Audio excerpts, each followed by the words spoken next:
Okay, how to buy a property in Germany for dirt cheap, the smart way, part 2.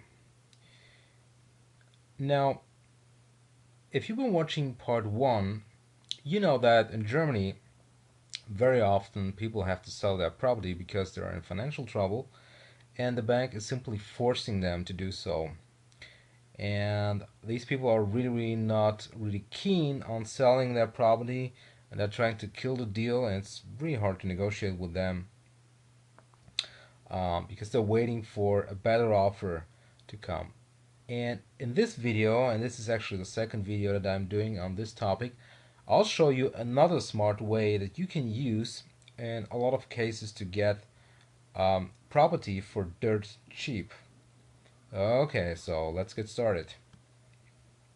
Now, what you have to do is you have to go to the seller and simply try to figure out if there's any way that he could benefit from you. And basically, when you deal with sellers in Germany, um, you have to take into consideration two important ways that you can maybe provide a lot of value to the seller.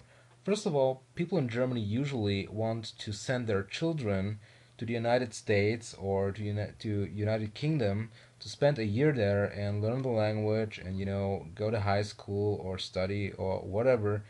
And if you live in the United States or in the United Kingdom, and if you can provide some help, like for example, if you have a lot of houses there and you can give them a home where they don't have to pay that much, or if you know certain ways to obtain money from the government for their children to study there or to learn the language, if there are some funds or something like that, well, that would be a tremendous help because, in fact, you will save the seller a lot of money and a lot of trouble.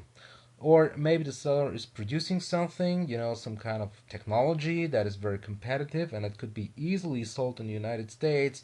And maybe you have a huge network and you know someone who might be willing and interested in selling that technology in the United States so that you can make your friend happy and you can um, give additional business to the seller and provide a lot of value and money to him.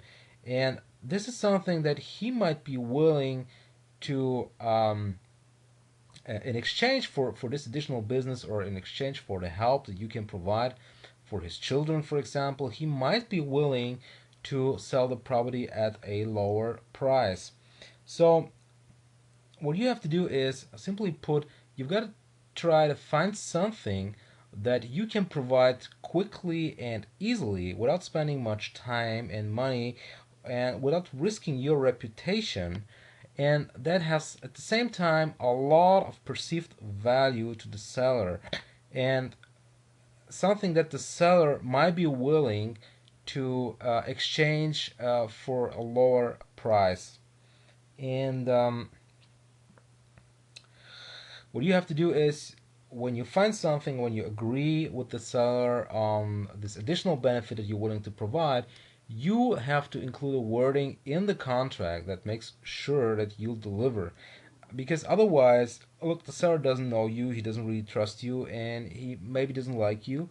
And if he doesn't trust that you'll deliver, if he's not sure that he will get the thing in return, that he's trading for a low price of the property, well, he'll most likely not make the deal with you. So if you can give him enough comfort and make him trust you, and I think a contract is a great way to do that, you may have a really great deal. Now, if you want to have more information on real estate investments in Germany, you just may want to check out my free report. I've put it together and I've included everything that you must know when you want to sell or buy a property in Germany.